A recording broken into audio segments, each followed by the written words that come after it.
You're listening to Politics Unspun with me, Jack McCluskey. And me, Charlie Carter. We're two economists discussing the hottest political debates. Like, do tax cuts really boost economic growth? How high should the minimum wage be? Is Scotland ready for independence? Should post-work pints be free? Yes. And because there's nothing we love more than the sound of our own voices, we're putting our future career prospects on the line to share our thoughts on each one of these deliciously controversial topics. We hope you enjoy. Hello and welcome to our fourth episode of Politics Unspun. This week we are discussing two topics, smoking and obesity. Now you may be wondering why we didn't add alcohol to form the holy trifecta, but frankly I just don't think we can be objective about that. Do you agree, Charlie? No, absolutely not. Given our first episode and how that went, I don't think I'm in any position to talk about alcohol in this objectively. Exactly. I mean, Charlie's has his own little moonshine distillery going on. He says it's mead. I thought we were going to talk about that in public. He says it's mead, but when the main flavour is liver pain, you have to ask some questions, I think. And crippling anxiety. Anyway, so Charlie, why have we lumped these two topics together and why is it interesting? Well, I just want to say, first off, Jack, that I thought this topic was going to be hella boring. But I've loved researching this. I've had a very busy week, but this has been the highlight. Looking into this and thinking about it. And the reason we've sort of lumped these two together is broadly because it's called what we call in economics and policy making an externality problem. It's a problem where a lot of people think that this is like an individual choice, but the problem is it affects other people as well. So we're going to be discussing essentially the pros and cons of regulating smoking, regulating things that can contribute towards obesity, and discussing whether it's a individualistic thing or a social thing. So, yeah. Well, given that you're really excited about this topic, I'm quite happy to listen to you talk about it a bit more. So go on, give us the Ron Swanson versus the Leslie Knope argument. Okay, yeah. So obviously smoking and obesity have a lot of different health implications. You know, smoking and obesity are the first and second biggest cause of preventable death, respectively, in the UK. I mean, from smoking, it causes about 64,000 deaths a year, causes about 25% of all cancer deaths, increased risks of heart disease, strokes, dementia, and also has a massive component in infant mortality and poor maternal health outcomes, which obviously we're going to get into when we're talking about the social aspect of this. And the World Health Organization actually says there's no safe level of exposure to tobacco. So even if you're doing this moderately, there is a risk to be involved with this. And similarly with obesity, you know, second biggest cause of preventable death after smoking. 25% of adults in the UK are currently obese by BMI metrics, which is scary. Insane. 1 in 4 are registered as obese. Obviously, there is some dispute whether BMI is a valid way of measuring this, but, you know, by that metric, that's very, very high. And obviously, increased risk of heart disease, dementia, strokes, analogous to smoking, and also joint issues, structural issues with being obese, obviously putting a lot of pressure on your joints. And there's also a very pronounced cognitive effect. People who are obese tend to experience some level of cognitive decline. And that's also the same with smoking, but that's more of a mental health issue rather than actual cognitive effect. And yeah, this has just been fascinating to me. And I think especially from a political aspect, because a lot of people on the more libertarian, quote unquote, right wing would say, well, it doesn't matter what the costs to smoking are. If someone is willing to smoke, then it is their individual decision. They should be allowed to pursue it. And that's essentially what some more of the hard right conservative party would be arguing, where I think some people on the more possibly pragmatic centrist or left wing would say, because there is some cost to society, we don't live in a completely individualistic world, especially with the NHS. We do have to regulate this and monitor this. So I think that's why it's particularly interesting. You know, last week we sort of covered this left versus right from an economic approach, and now we're thinking about it from more of a freedom liberty approach. And I just think it's really interesting. Yeah, that is interesting now that we're looking at it from that angle. Yeah, so to add on to that in terms of putting some numbers on these externalities. So let's start with smoking. There's a lot of variability in these numbers and obviously some level of bias in these estimates. So I think there's a lot of variability in these numbers, just to preface, right? But we can get into this. I think it'd be interesting. Yeah, I've got 3 different numbers just to give a range, I guess. This group called the Action on Smoking and Health, and that stands for ASH. They say that smoking costs society about 17 billion. Cancer research says about 20.6 billion a year. And then when we're talking about the effect on the NHS, it's actually a lot smaller. They say it's normally around 2.4, 2.6. That's NHS England said 2.6 billion. And then you add another 1.2 billion for social care. I think that's the cost to the NHS, but there's obviously other broader costs to productivity and the society in general. Yeah. Yeah, so I didn't realise that the majority of the social cost, at least in these numbers, comes down to the productivity side, where lost taxes and the higher payment on benefits and things like that is the main part of it. And then we move to obesity, and that causes around 6.5 billion a year to the NHS, but that's just directly attributed to obesity. My girlfriend is training to be a medic, and she suggests that obesity and being heavy just has effects on other parts of your welfare and health as well. So it won't be the direct cause, but it'll definitely be a contributor. Yeah. So these numbers are really important because, I mean, I just did a little quick calculation about, these are obviously problems. If you believe that society has to regulate this to a degree, which I'm of the opinion, I think if you do a quick calculation accounting for different variations of social cost and the cost to individuals, I'm sort of basing this on the financial cost to people who engage in smoking. I think you can derive an optimal tax rate roughly from 70% to about 140% for smoking. And that's based on figures about how many cigarettes are bought, a few other technical assumptions. But I'd say essentially the optimal tax rate is somewhere between 70% and 140% for smoking, which is lower than it is currently. And obviously that is open to debate. There's some variance in that. Sorry, lower than it is. The numbers in front of me say the rate on cigarettes is 16.5%. Yeah. So what I'm saying is, sorry, maybe I misspoke. It should be higher. So the tax should be between 70 and 140%. So quite significant increase. Well, yeah, really. By my very quick calculation. And that's to achieve what would be a more social optimal outcome. And this sort of leads us into, what do we do about smoking and obesity? And obviously what people say, leave it alone. It's an individual choice. But if you're thinking about mitigating the cost of the NHS, cost to society through lost productivity, then I think you have a real interesting discussion. And I think it's an interesting way of thinking about it is to design, how do we tax these things? And I think what we were saying before this is that smoking's a little bit easier, right? I think it is, yeah. So given that it's quite clear, like you said, that any level of tobacco is bad for you, and you can just target cigarettes, which is a pretty easy, direct way of making it's the equivalent of making the polluter pay, isn't it? And the OBR expects tobacco duties to raise 8.8 billion. So bearing in mind that we were saying social costs of 20 billion, it's perhaps, like you say, it should be raised, that tax and things like that. But when it comes to obesity, it's a lot harder to target obesity at the source, because it's very difficult, we can get into this later, to get them to pay for their health costs at the end, like when the result comes through that, you need a new, stomach. I don't. I'm not a medical person. I don't know. But the point is, when that comes through, there's social problems with taxing at that point. So how would you tax at source? And it becomes very difficult because calories. Well, there's an optimal range. You don't want to have 0 calories, so you can't just tax calories, and that would be difficult in itself to tax calories. So what is a healthy lunch? How do we target unhealthy behaviour? It becomes much more difficult. Yeah. Now, Charlie, can we just realised that we haven't really explained what externalities are. Yeah, so an externality is just a cost or benefit associated with some behaviour that not only affects the person who's engaging in that behaviour, but also someone else. So the common example in the case of production is if there's a factory and it's producing pollution, that it then dumps in the river, which affects the fishermen downstream. And traditional economic theory is based on this idea that because when we engage in economic activity, it only affects us, that free markets are completely optimal, it works perfectly, and you get basically perfect outcomes, right? Woohoo, America! Insert eagle sound.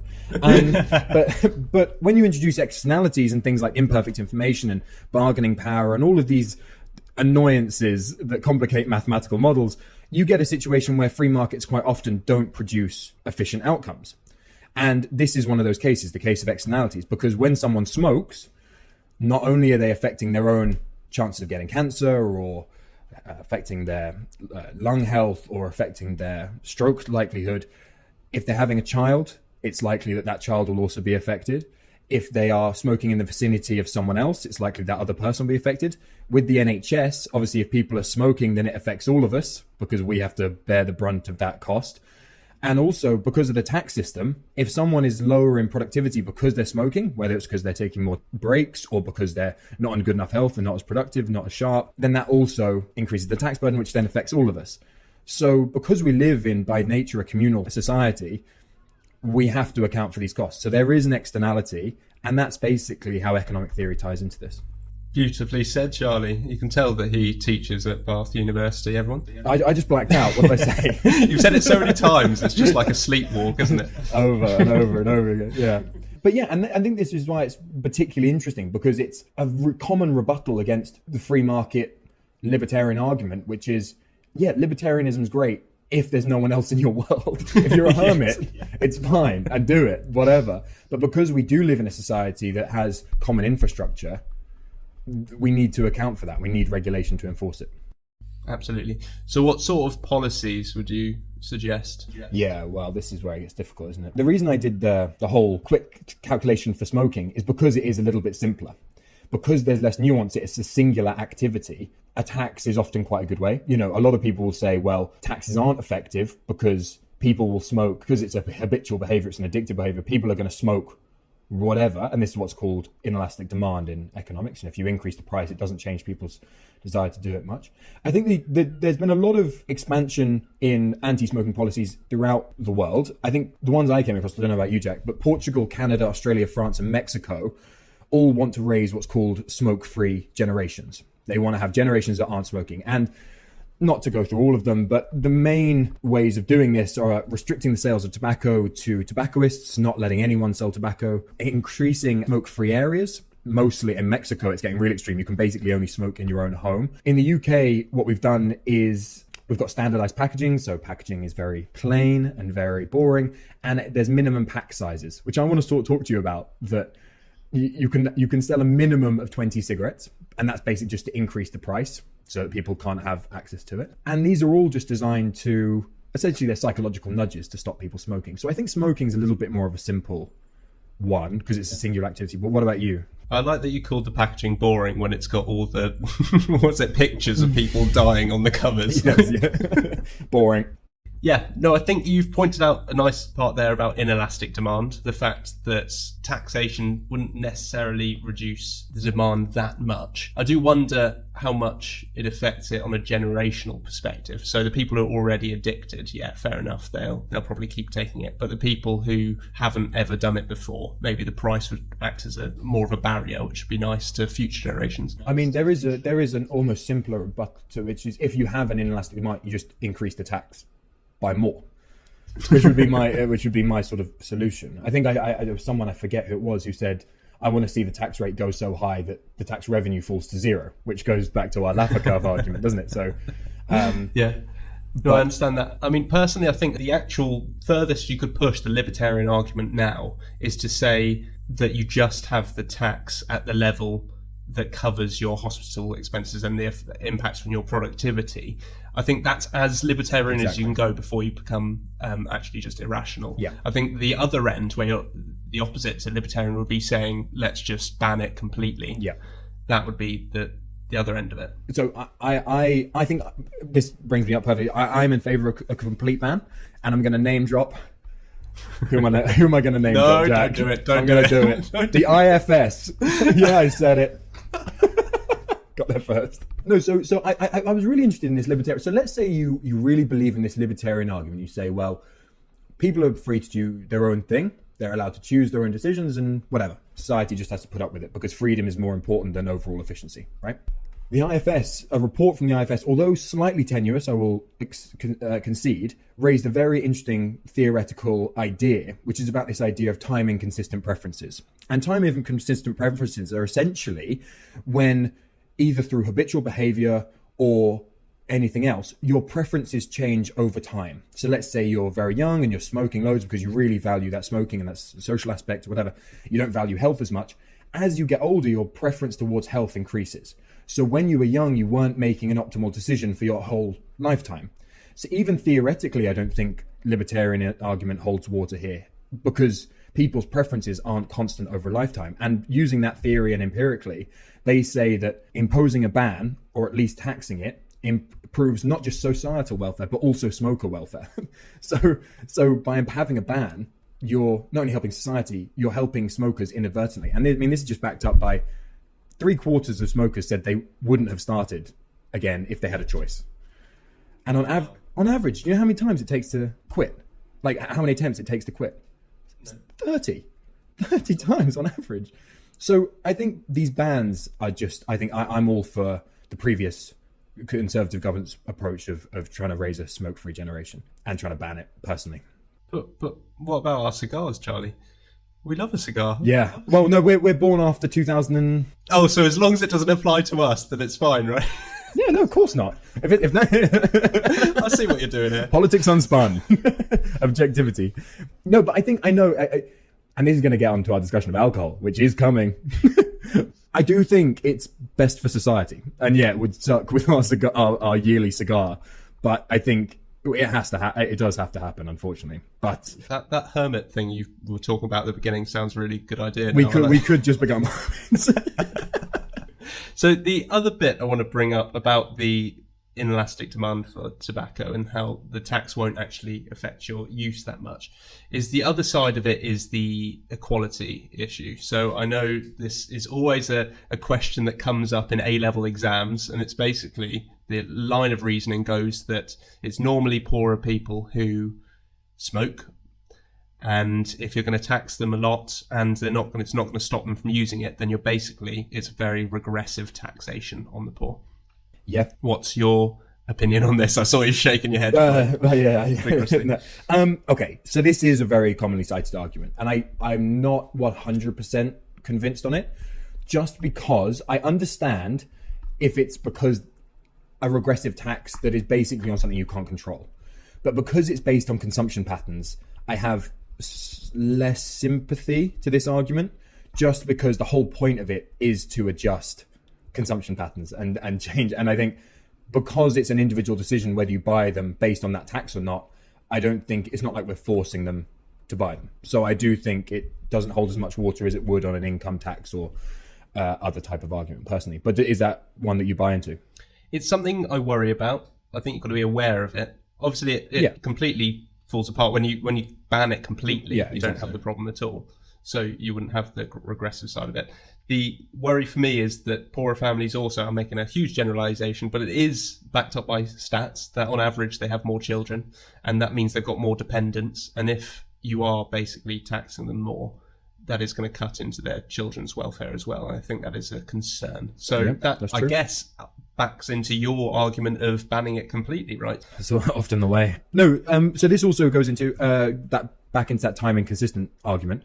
Turns out that empirically, people who fall into lower income groups have more inconsistent preferences over a lifetime than people who tend to fall into middle or higher income groups. So you're also right that by having that tax, you might also have a disproportionate effect on welfare, not just income, but your general overall happiness or utility for poorer people with a tax. So that would also, like you said, lean into a banning argument over a tax one. That would be okay. So we agree. I know. Now let's move on to the more complex one, in my opinion, obesity. So may I start with a few statistics just to add some comparison? So we've already said what the tax rate is on cigarettes. So I said it was like 16.5%, and then there's a retail price plus £6.33, like flat on top, blah, blah, blah, whatever. Now, when it comes to obesity, it's quite hard to work out, as I said, which bit you target. So a lot of the time we target sugar. So there's a sugar tax on soft drinks. So that's 8p per litre on sugary drinks with between 5 to 8 grams of sugar per 100 millilitres. And then that's an extra 6p if it's over 8 grams per 100 millilitres.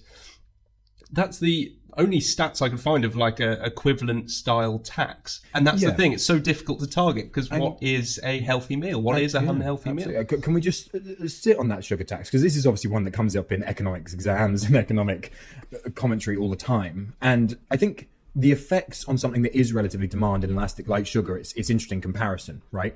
So the sugar tax did have quite a large effect on daily sugar consumption. For children, it fell about 5 grams per day. And for adults, it fell about 11 grams per day after a year after the sugar tax was implemented.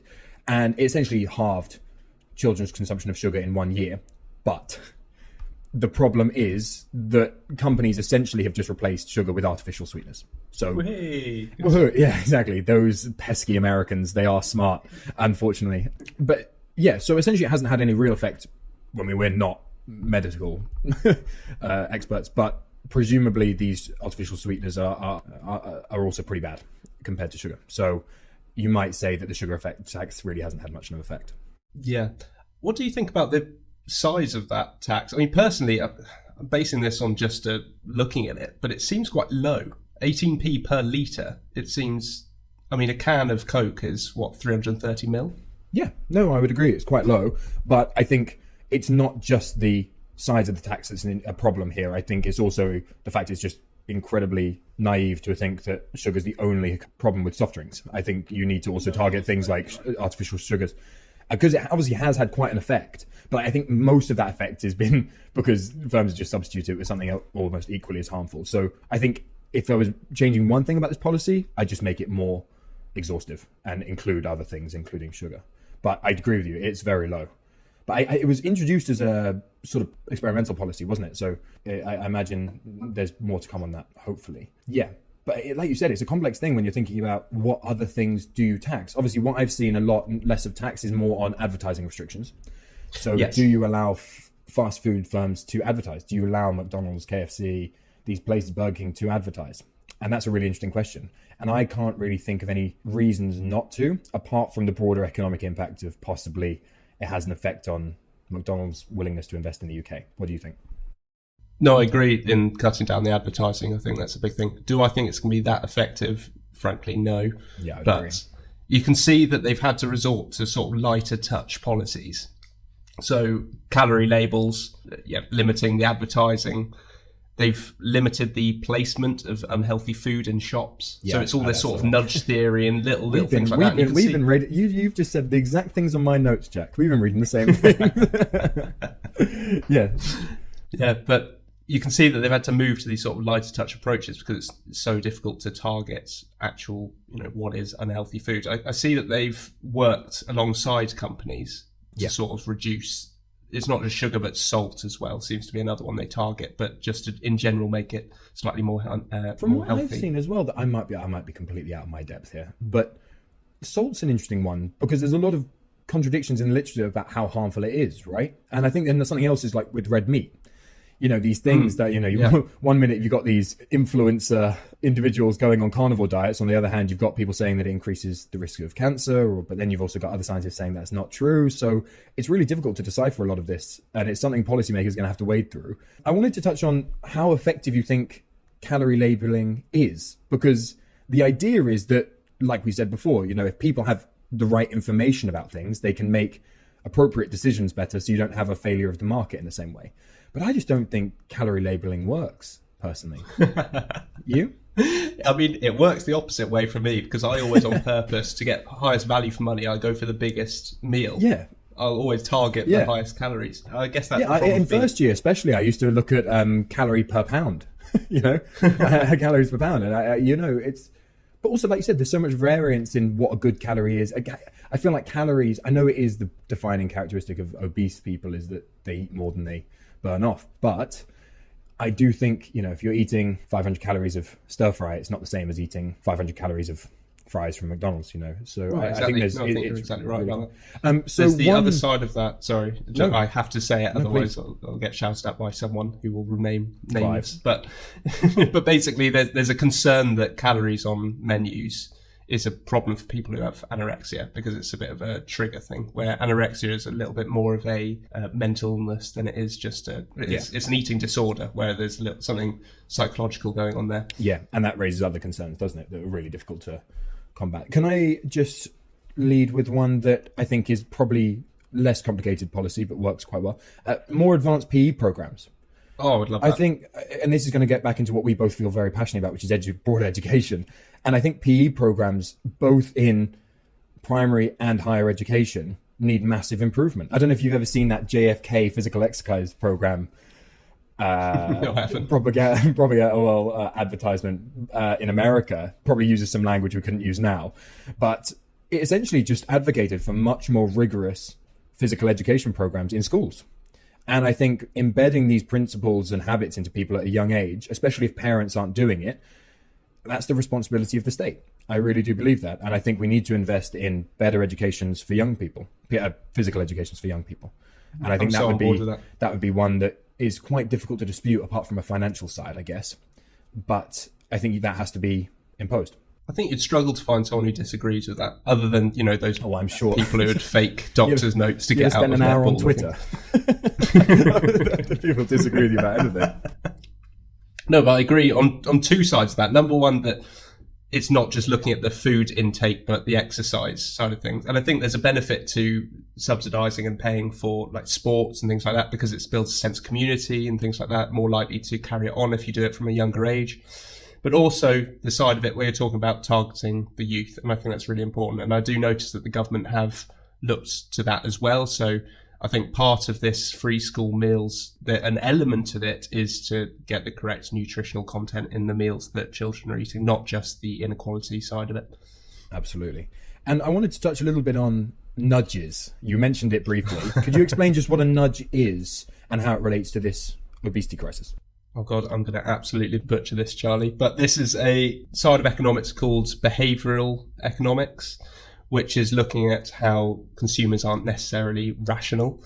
And nudges are really basically costless ways of changing people's actions quite radically. So one of the best examples is in men's urinals, they'd put like a spider on the corner so that men sort of aim for it. And it's been used in roads quite a lot to improve road safety, having things that make people slow down, and it's been used quite extensively. There's quite a book called Inside the Nudge Unit, which was David Cameron's government, wasn't it? But yeah. Yeah, I've heard mixed stories about how effective it's been. Frankly, unfortunately, I don't have much information on it. So do you have any more not insights? Any hard stats on it, unfortunately. I've mostly heard the negative side of it, which is basically that nudges work when it's novel, but when it becomes not novel, people just ignore them. That's what I've heard anyway. That's sort of what I was trying to get to, was to what extent do you think this is useful in the food industry? Because one of the nudges you mentioned was restricting the placement of unhealthy food. So I think it has to be on the inside of a supermarket rather than the outside, which is more easily accessible. So people have to look for it. But I would argue that if you want to find it, you will, and you'll just memorize the location. I don't think it's a very permanent solution. It might stop people getting into that habit, but if someone is already on that habit, I don't know how effective it would be. And I think we need something a little bit more comprehensive than nudges, personally. But no, absolutely. I mean, I've seen you when you want your strongbow. There's nothing going to stop you. Nothing will stop me. Yeah. When I want those Tang Fastics late on a Thursday night, nothing's stopping me. I will find them. Like Liam Neeson. So yeah, I think the obesity question is much harder. I think the root of it has to be from education. The extent to which we think that parenting plays a massive role in child obesity especially is a difficult one, because I don't know how much the state should be involved in parenting, which is really difficult. But just to put it in perspective, in 1990, 5% of adolescents, so 11 to 15, were obese. In 2019, that rose to 24%. So 24% of 11 to 15-year-olds in 2019 were obese. And I wager that number has only increased, unfortunately. And this isn't just unique to the UK. This has been pretty common across countries. And I think it's really, really bad. Because when you're thinking about adolescents, they're not having full decision over their economic decisions, obviously. So there is some parental element to that. And that, don't know how the state gets involved in that. I don't know if it should. It's very difficult to discuss that, isn't it? But yeah, so I was watching this documentary. I mean, it was 4 minutes, but BBC documentary. There was about these sort of institutions that help people lose weight. And this was on the NHS. And they suffered quite a lot during the austerity era, under sort of the 2010 post era. A lot of these places were moved to private sector care. And just anecdotally, I mean, it wasn't a statistical survey or anything, but I saw that these places could be very effective in managing. And obviously, there's a vested interest sort of for the BBC to make sure that these look, positive. And I'm sure there are other cases where it's not as successful. I'd be interested to see the statistics on how effective these clinics are. But yeah, it's something to consider. I just think we could introduce them on a voluntary basis and then just see how we get on, introduce it progressively. A lot of people don't want to be obese, obviously. So I think giving them the support they need, which is obviously very difficult if you're addicted to high calorie food, but we need to give them the support they need and treat it almost more like rehab. I think that was everything I really wanted to cover, unless there was anything else we missed. Well, I mean, we missed alcohol, but I'm very alcohol. We're talking about alcohol. So, how does this differ to alcohol? We're not going to talk about alcohol. No, we're not doing it. No, it does differ. There's difference. There's a difference. Go on. So, I am in favour of a higher alcohol tax. I want that on the record. Okay, I'm in favour, and this is someone who drinks more than they should. But I do believe in higher alcohol tax. I think there's a detriment to society, especially in antisocial behavior. I think it's a real problem. But there is a very big but that makes this not an analogous argument. And that is the social connection that you get with alcohol. And that has been proven to have so many societal benefits and social benefits and health benefits that there's a lot more benefit to society for drinking alcohol than there is for smoking or obesity. And I do believe that. Because of the social connection. Did you go digging for this source? No. It's well documented that there's more benefits in terms of social benefit than there is for obesity or smoking. But I do believe you need a higher tax. But I don't think it should be draconian as banning it, like with smoking. And I don't think you need management in the same way, more nuanced management that you need with obesity. But I do think there should be higher tax on alcohol. I do personally believe that. I think people should be made to pay to cover the difference that it costs society. But I don't think it's an analogous argument because of the added social benefit that the other two don't have. So yeah, that's just my one comment on why we're being academically and intellectually consistent, Jack. I think it's important that Clive understands that. Unfortunately, I do agree with you. Look, one bit I want to raise is, should the tax be different depending on if it's at a pub or if it's drinking at home? That's really interesting, isn't it? Because currently cans and crates, they're extremely cheap and you can just binge drink at home with no one around to check that you're okay and things like that. Whereas being at a pub, you get more of that community vibe that you talk about. You're talking from personal experience. Is it too obvious? Because there is obviously, people buy drinks to go and, sit out in parks or go wherever. But I can't think of any. There will be downsides. I can feel it. There's something that I'm missing. Yeah, I don't mean that it should be more expensive to drink at home. Obviously not. But I do think it's too much of a disparity currently. Yeah, and to be honest, it does seem like a very good idea, that, personally. Because I think it's also safer if you know how to manage it in certain locations, if they're more prepared and how to... I mean, actually, there's a definitely opposing argument to that, which is if you put a bunch of drunk people all together, you're going to have a riot, aren't you? But I think that it's perhaps better to have a designated place where people go and drink and have fun. And I've been to the Scandinavian countries quite a lot. I like them a lot. And they have limits on when you can buy alcohol as well. It's very limited in shops where you can buy them. And we do technically in the UK have a law where you can't buy alcohol past 10. But I don't know where people live, but it's very seldom enforced where I am. So that would be an interesting thing as well, limiting hours in which you can buy alcohol, which is more prevalent in Scandinavian countries and in Europe. When we went to Albania, it was quite common there as well. So I think we need to do that. But I think in general, it sort of falls under the smoking category to a degree. It's a little bit easier to manage, like you said, compared to obesity because it's a singular action. But I think because of this, it redeems it a little bit because of the social benefit, And on that bombshell, shall we end? Yes, we shall. Well, thank you to our listeners. See you next time. Goodbye.